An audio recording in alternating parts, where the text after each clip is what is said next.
നമ്മുടെ ഗാർഡനുകളിലെ ഏറ്റവും മനോഹരമായ ഒരു പെഡിലാൻഡസ് ചെടിയെ പരിചയപ്പെട്ടാലോ? മനോഹരമായ ഒരു പ്ലാന്റ് ആണ്.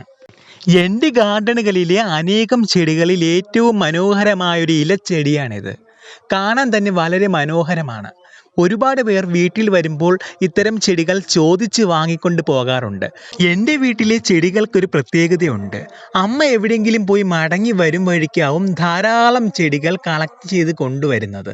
അമ്മ മാത്രമല്ല, ഞാനും മുത്തശ്ശിയും ഞങ്ങൾ എവിടെ പോയി വന്നാലും ഓരോരോ ചെടികൾ വീട്ടിൽ കൊണ്ടുവരും. അങ്ങനെ തൃശ്ശൂർ പോയി മടങ്ങി വരും വഴിക്കാണ് ഈ ഒരു പെഡിലാൻഡസ് ചെടിയെ അമ്മ കൊണ്ടുവന്നത്. കണ്ടപ്പോൾ തന്നെ വളരെ മനോഹരമായ ഒരു ചെടിയായിരുന്നു. ഇപ്പോൾ ഞങ്ങളുടെ വീടിന് ചുറ്റും അയൽപ്പക്കത്ത് പോലും ഇതുപോലുള്ള ധാരാളം പെഡിലാൻഡസ് ചെടികളുണ്ട്. കാരണം ഈ ഒരു ചെടിയിൽ നിന്നാണ് ധാരാളം ചെടികൾ ഉണ്ടായതും അയൽപ്പക്കത്തുള്ളവർ പോലും ചോദിച്ച് വാങ്ങി നട്ടതും. ഇപ്പോൾ നല്ല വെയിൽ കാലമാണെന്നറിയാമല്ലോ. അതുകൊണ്ട് തന്നെ ചെടികൾക്ക് നല്ല രീതിയിൽ വെള്ളം ഉപയോഗിക്കുന്നത് വളരെ നല്ലതാണ്. കാരണം വെള്ളം ചെടികൾക്ക് ഒഴിച്ചില്ലെങ്കിൽ ഈ ഒരു സിറ്റുവേഷനിൽ ചെടികൾ നശിച്ചു പോകാനും ഉണങ്ങിപ്പോകാനും സാധ്യത വളരെ കൂടുതലാണ്.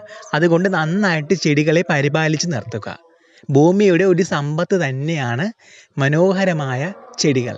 നല്ല ഇളം പച്ച നിറമാണ് ഈ ഒരു പെഡിലാൻഡസിൻ്റെ ഇലകൾക്ക്. തളിരിലകളാണ്.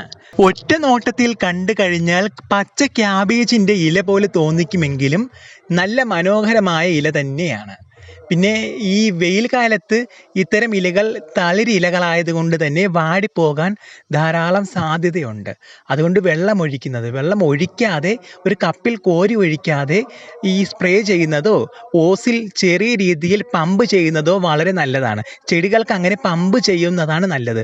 വെള്ളം കോരി ഒഴിക്കുമ്പോൾ മൃദുലമായ ചെടികൾ ആ ഇലകൾ നശിക്കാനും അതിൻ്റെ ആ ഒരു മനോഹരമായ സ്വാഭാവികമായ ആ ഒരു ഘടന നശിക്കാനും സാധ്യത വളരെ കൂടുതലാണ്. അതുകൊണ്ട് വെള്ളം കോരി ഒഴിക്കാതെ സ്പ്രേ ചെയ്യുന്നതാണ് നല്ലത്. ചെടികൾ നല്ല രീതിക്ക് തന്നെ നിങ്ങൾ പരിപാലിക്കണം. എല്ലാവർക്കും എൻ്റെ ഈ ചെറിയ വീഡിയോ ഇഷ്ടമായെന്ന് വിചാരിക്കുന്നു. മറ്റൊരു വീഡിയോയുമായി കാണുന്നത് വരെ ടാറ്റാ.